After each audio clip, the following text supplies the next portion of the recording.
Humans bustle far too much.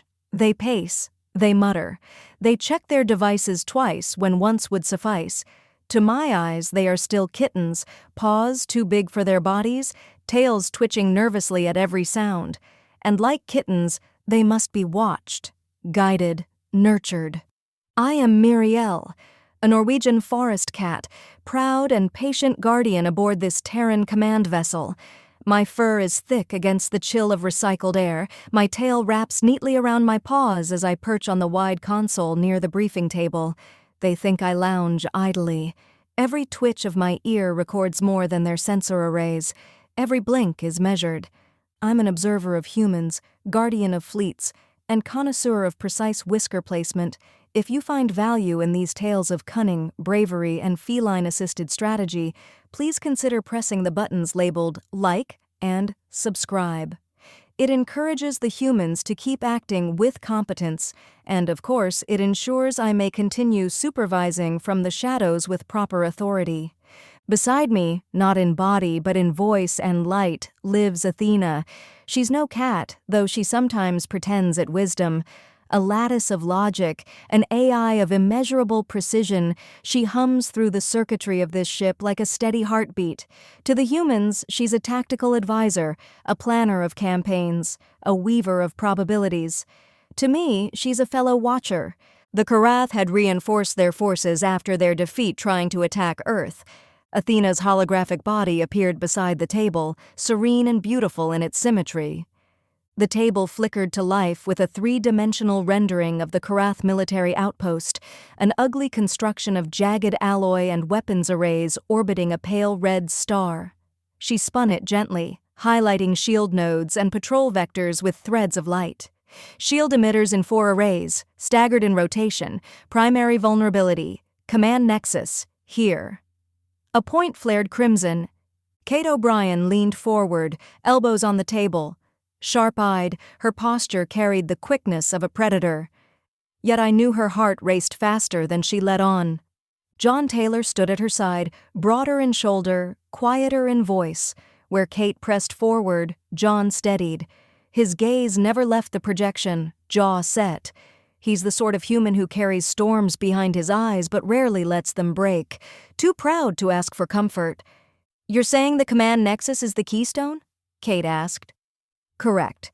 Probability of success rises 41% if it is disabled within the first 12 minutes of engagement.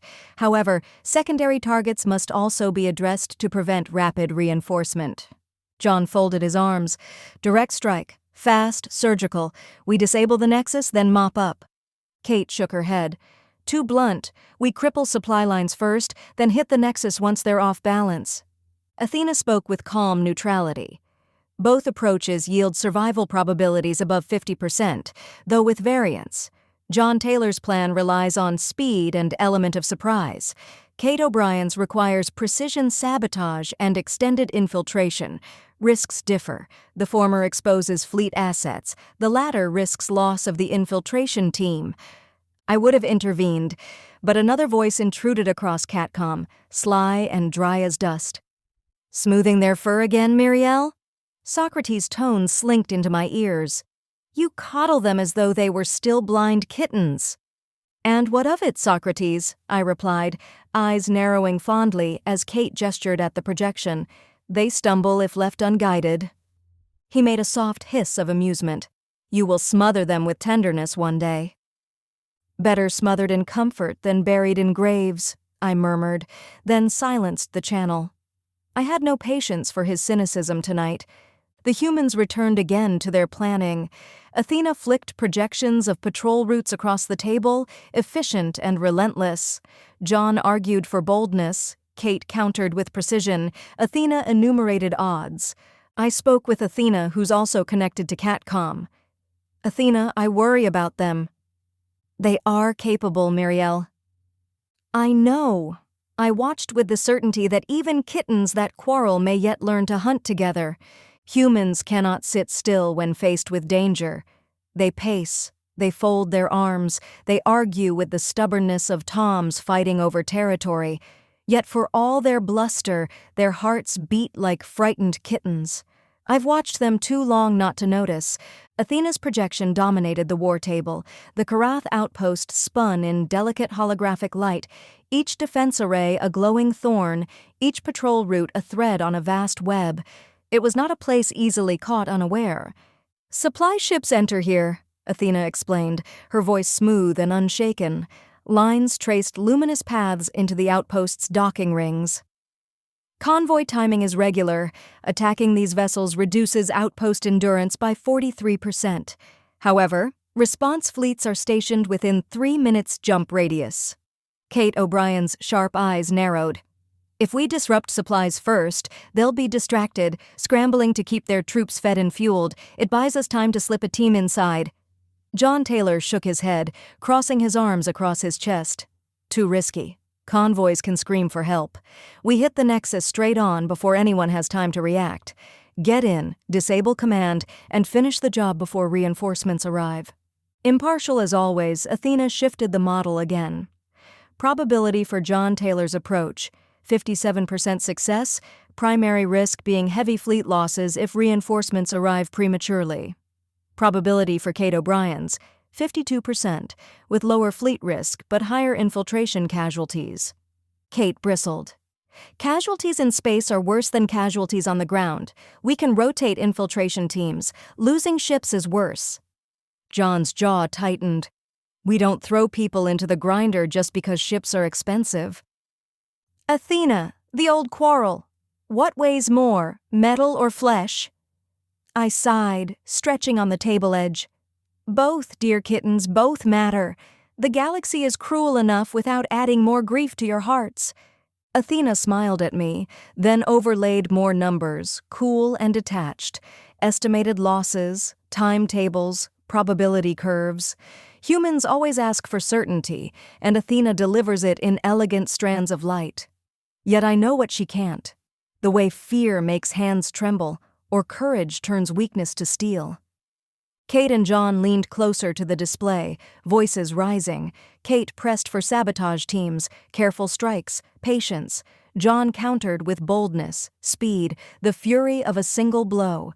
Athena's voice never wavered, patient as a mountain, weighing probabilities without care for pride or passion. At last, John slammed a hand against the table. "We can't sit here forever. Every day we wait, the Karath dig in deeper." Kate met his stare, unflinching. "And every day we rush, we risk annihilation. You think like a soldier, I think like a commander." Athena offered an alternative.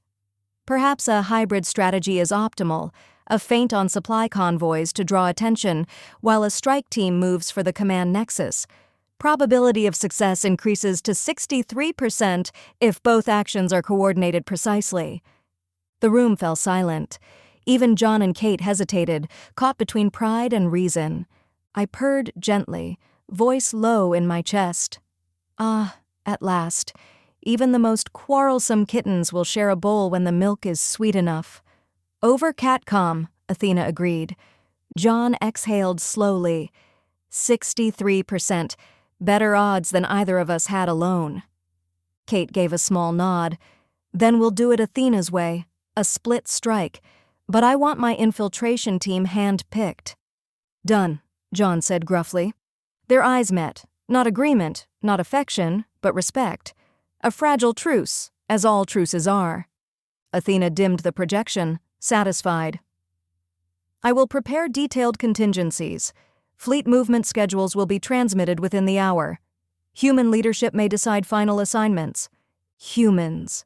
So proud of their final decisions, when it's Athena who holds the weave of the tapestry. Still, I don't tell them this. Kittens must believe their claws make the difference, or they lose the will to fight. As they dispersed to ready their forces, I leapt from the table and padded after Kate, brushing lightly against her leg. She glanced down, startled, then smiled faintly, a softness rare in her face. "Thanks, Mirielle." I purred louder. She thought I offered affection. What I truly offered was reassurance. She's not alone and never will be, as long as I draw breath. There's a special hush before the hunt. Even the hum of the ship seems to lower its voice, as if it knows the prize and the peril both. The crew slips into more efficient motion, boots quieter on metal, conversations clipped to whispers, gloves tightened with deliberate hands. I nestle by the bulkhead near the armory and watch, part mother, part sentinel. The nervous ones brush past me and cannot help but smooth for a second beneath my fur. Silly kittens. They need comforts like sleep needs sunlight. Athena's voice threaded through the ship, her presence everywhere and nowhere. She had already distributed the plan, faint on the supply convoys, a surgical insertion team to the command nexus, and a rapid response wing to exploit the moment the nexus went dark. Her projections were locked into every console, mapped into every pilot's HUD. She sliced the night into moments and margins and slotted human decisions into the lattices of probability. Assigning infiltration windows to teams Alpha and Delta, fighters proceed to periphery entry points. EMP drones will deploy 5 seconds after breach triggers, then pull back to prearranged nodes. Her cadence was calm and precise, like breath measured for a long swim. Kate gathered her infiltration team in a narrow briefing room that smelled faintly of oil and old coffee. She spoke quietly, laying out contingencies she'd rehearsed 100 times in simulations. Her voice was a low thread of steel. You get in, you find the command nodes, you plant the disruptors. Athena will guide your timing. Keep comms dark until it's necessary.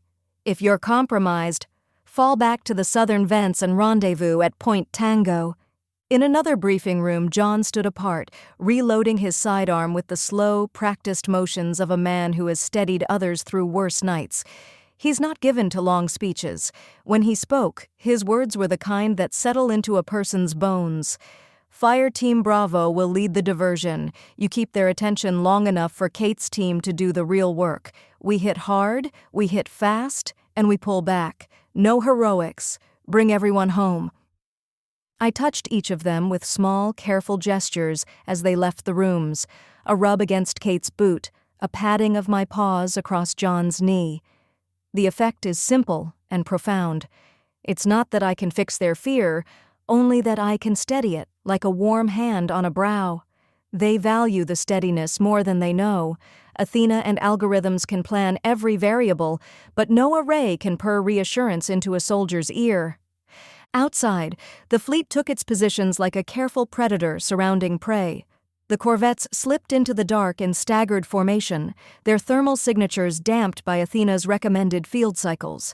Pilots checked HUD overlays one last time, their lungs drawing the ship's recycled air in little, nervous hitches. I prowled across the pilot billet and watched their faces, memorizing the small signs of strain and courage.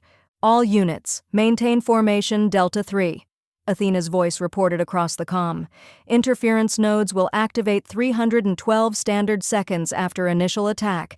Insertion windows will narrow to 27 seconds. Adhere strictly to timing. Deviations greater than 3 seconds require abort. Kate's hand closed around the neck of her suit as though for comfort.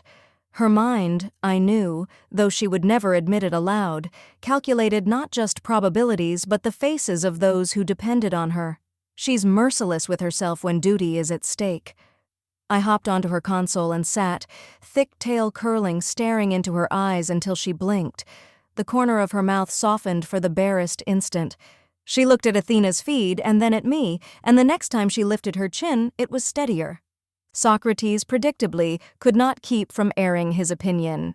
You tuck them under your tail like a brood of clumsy chicks, he mused over Catcom. How long before they lean on you rather than learn? Better a lean than a fall, I replied, amused. Confidence can be built. It needn't be born in cold steel alone. He made a sound like a disapproving wind through dry grass. Let them stand or fall. Nature prefers a stricter curriculum. I rolled my eyes, an affront not to his logic but to his disposition, and rustled my whiskers. Nature can be harsh. We temper it with warmth. It keeps the future breathing. The insertion craft detached, no fanfare. Athena provided the vector and a tight window. The pilot, a young woman who kept humming a ballad under her breath because pilots always do in the face of danger, took the stick with hands steadier than her song. Her HUD tinted when Athena overlaid real-time corrections, an invisible hand shaping the stars. Inside the infiltration tube, Kate's team moved like a shadowed school of fish, compact and synchronous. Athena's voice was an ever-present undercurrent. Security drone routine will loop at 14:03:17 local. The team timing was perfect. They slipped through a seam in the outpost's perimeter like a warm thread through worn fabric. John's diversion was thunder. His squad hammered the exterior defenses with plasma and kinetic punches that lit the black, drawing attention away from the softer work inside. He barked orders that snapped like short ropes, and the enemy responded with the predictability Athena's models had foreseen. She warned of a reserve force 2 jumps out and suggested a window to collapse a portion of the outpost's fuel stores to create a smokescreen, a measure that would both confuse and deter. Inside the heart of the outpost, Kate's team moved like a careful story unfolding. Lyra, their tech specialist, small but quick, the kind of human whose fingers are faster than most brains, murmured into her calm as she worked. "Athena, I have the main conduit. Ready to plant." Her breath came in controlled counts. I remember when she was a jittery kit, learning to read a technical diagram. Tonight she was all steady hands and decisive decisions. "Execute at T-6, Athena replied. Then, softer to the team, "Backup route unlocked. If primary egress is compromised, follow vector epsilon and loop to secondary extraction point. Timing lock for EMP drones triggers at T-3. Every second was a small universe. Athena's instructions braided with human instinct. Kate's hands moved as if on memory, planting devices, rerouting power flows to hide critical signatures, whispering short, sharp words of purpose. John's squad bled the alarms in measured ways, controlling the tempo of the outpost's reaction so Athena's model had a path to exploit. Then things shifted. No plan survives the first burst of enemy improvisation. A Karath patrol returned early, its sensors tighter than Athena had projected. The diversion had worked, but the timing favored the enemy for a breath. For a heartbeat, the neat lattice of timing frayed. "Contingency Sigma activated," Athena reported, calm as ever. Adjusting extraction window by -2.1 seconds. Kate, loop to vector epsilon. John, hold diversion. Pull Bravo back. They moved like dancers, changing steps mid-song. Grace under pressure. The team shifted, Kate's fingers flying, John's voice steady and low, Athena knitting the new choreography into the pilot's HUD feeds in a blink. From my safe perch on the bridge, I watched the youngest of Kate's team hesitate at a locked door, her breath bright in the cold air. I took a small step forward and nudged the console to throw an extra signal toward the lock. It unlatched with a soft, mechanical sigh. The girl's eyes went wide. She mouthed a thanks to no one in particular, some gratitude for an unseen comfort, which I accepted with a dignified twitch of my whiskers. Athena's voice threaded through every headset, echoing with the rhythm of calculation and courage. "Shield array at 30%, she reported. "Disruptors planted outside command nexus. Initiate EMP scramble on my mark. Probable reinforcement arrival in 7.2 minutes. Her precision was a balm and a blade. The EMP surged soft and white through the outpost like the flash of a distant storm. Alarms keened, lights guttered, and in those few seconds Athena had bought them, Kate's team slipped from catwalk to conduit. John's squad pulled back with wounded pride and intact men. The outpost's spine shuddered, and one by one the arrays failed as the planted charges took hold. When the smoke cleared and the first cautionary sirens began to wail, the field reports flowed in. Some of Athena's models had been conservative, others fantastically prescient. We had the momentary silence we needed. The ground teams had achieved their objective. The fleet had bought a buffer to withdraw and regroup. Above all the flicker of alarms and the chatter of relief, Athena spoke one last time for that pulse. Probability of immediate counterstrike reduced to 30%. If withdrawal is completed within 6 minutes, recommend immediate course away from outpost and jump to secure rendezvous. John grunted his assent. All units pull out. Secure the wounded. We'll regroup and assess. His voice was tired, yes, but also full of a hard, stubborn pride that I recognized from the first time I saw him lace his boots. We withdrew into the darkness like a cat that leaves a mouse behind to mourn. The outpost would be bloodied but not broken. The Karath would learn, adapt, and return fiercer. So would we. Such is the endless weft of war. Athena catalogued every data point, what worked, what failed, where the margin had nearly bled away, and folded it into her lattice. She'll teach us better next time. I wound myself into a crescent on the observation rail and listened to the quiet settling around the ship. The crew checked wounds and swapped stories that would be short on detail and long on meaning. Kate folded into a chair, her face alive with fatigue and relief. John sat by a viewport, eyes on the stars, the weight of command pressed into his shoulders like a cloak. Socrates murmured, softer now, "You are indulgent, Mirielle, but I grant you this. Your comfort may steady them. For tonight, they live because you smoothed away. And for tomorrow," I purred into the hum of the ship, "we'll do it again." The Karath outpost floated against the void like a wounded beast, its defenses staggered from the first blow, its comms snarling in disarray. But a wounded beast is still dangerous, perhaps more so than one at peace. I've seen cornered prey strike hardest just before the end, and so too did the outpost rouse itself with unexpected fury. Athena's voice pulsed calm and crystalline into every channel. Secondary shield generator at 31% capacity. Recommend synchronized fire on nodes Gamma 7 through Gamma 12. Fleet Delta Wings initiate suppression barrage in 3, 2, 1. The fleet responded as one. Corvettes and destroyers carved beams of white fire across the black, punctuating the outpost's shields until they flared and collapsed in stuttering arcs. It was beautiful in a terrible way, like lightning trapped in glass. "John," Athena continued, "ground-to-orbit batteries from the planet will reinitialize in 123 seconds. Recommend acceleration of final strike window. Casualty estimates rise by 17% per 30-second delay." John Taylor's jaw set hard, his voice a low growl through the comm. "You heard her. All batteries, concentrate fire. Bring it down before it brings us down." Kate O'Brien, meanwhile, led her second infiltration team deeper into the outpost's heart. The earlier sabotage had crippled much, but the command nexus remained, a core wrapped in steel and snarls of code. She crouched by a sealed hatch, sweat shining under her helmet's rim, her hands tight on the disruptor charge. Athena spoke softly in her ear, a private channel threaded with mathematical assurance. "Apply charge to the seam marked in your HUD. 3-point detonation will maximize efficiency." Kate followed, trusting Athena as she trusted breath itself. The explosion was sharp and efficient, opening the chamber in a flare of sparks. The team surged through, weapons leveled, and inside they found the command core, a chamber of humming pillars, Karath operators scrambling to mount a defense. It was chaos. Plasma lit the air, red against white, human voices clashing with alien shrieks. Kate ducked behind a console, returning fire with grim precision. 2 of her squad fell, cut down before they could even cry out. Her teeth clenched, but she moved forward, pressing deeper into the chamber.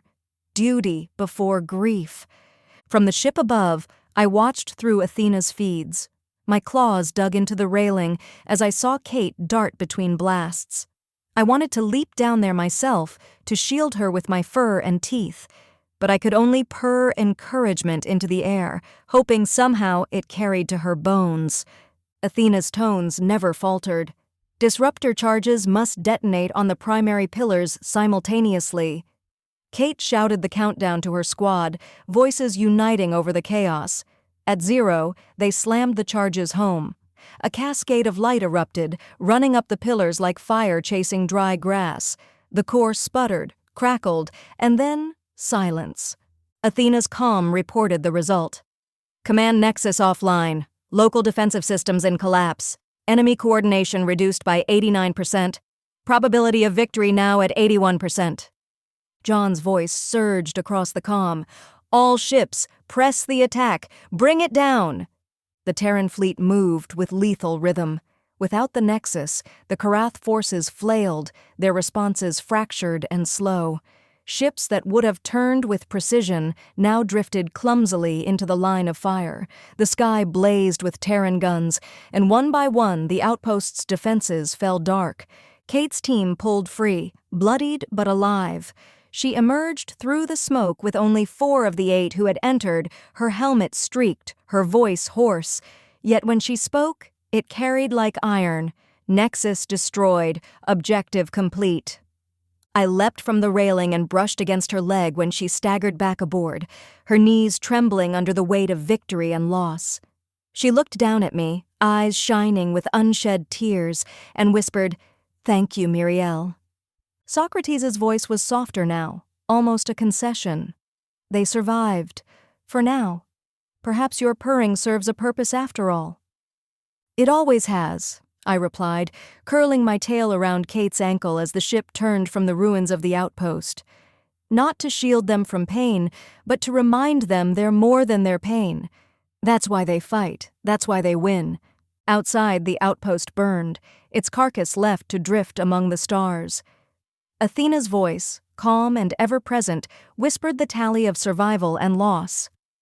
"Mission success confirmed. Estimated reinforcement arrival in 15 minutes. Recommend immediate withdrawal to jump coordinates." And so we withdrew, battered but victorious, carrying scars both new and old. The humans leaned into their chairs, into their grief, into their pride. And I padded among them, keeping their spirits warm against the cold vacuum of war. The silence after battle is never truly silent. Ships hum with wounded engines, men and women murmur in subdued tones, and the unspoken weight of the fallen lingers like smoke.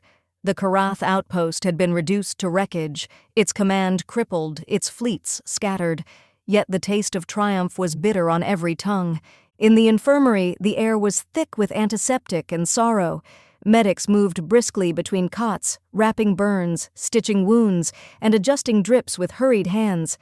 Kate O'Brien sat in the corner, helmet off, her red hair plastered with sweat, her eyes hollow but unyielding. 4 of her squad had returned. 4 others would never again see the light of a Terran sun. I leapt onto the cot beside her, pressing my flank against her ribs. She flinched at the touch, then exhaled, her shoulders easing as her fingers found my fur. "You always know when I need you, don't you?" she whispered, voice cracking. "Always," I purred, lowering my head against her thigh. Athena's voice drifted from the overhead speakers, calm as ever.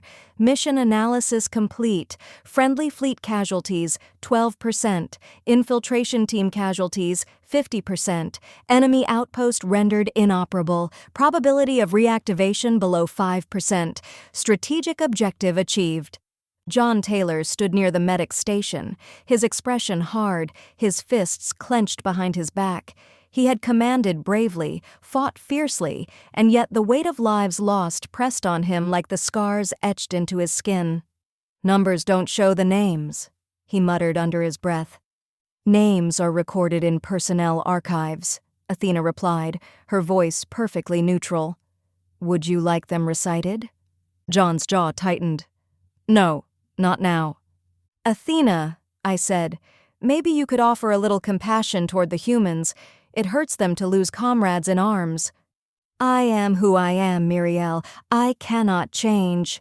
Humans. They beg for certainty, for numbers and odds, but when the tally's given, it tastes like ashes. Athena is wise, but she is not tender. That's my burden to bear. I padded from Kate's side to the nearest cot, where young Lyra lay pale and bandaged, her breath shallow. She had lived, though barely. Her hands twitched even in sleep, still reaching for tools and wires. I curled beside her and began to purr, deep and steady, so that her dreams might find gentler paths. Athena convened the command staff later, her holographic form shimmering next the war table once more. Analysis suggests the Karath will respond with increased patrols across outer sectors. Reinforcements to neighboring outposts are projected within 2 weeks. Terran forces must either press the advantage swiftly or consolidate defenses. Optimal path involves striking supply depots in sectors Gamma and Theta, followed by targeted disruption of communication arrays. Probability of reducing Karath cohesion, 68%. John grunted. 68. Not good enough. Kate leaned forward, eyes narrowing. It's better than standing still. They argued again, two kittens with claws unsheathed, their words sharp but their motives the same. Athena moderated with cold precision, weighing options in glowing charts. I sat on the table's edge, tail wrapped neatly around my paws, listening. They spoke of probabilities and tactics, but beneath it I heard the true song: grief, determination, and the stubborn refusal to surrender.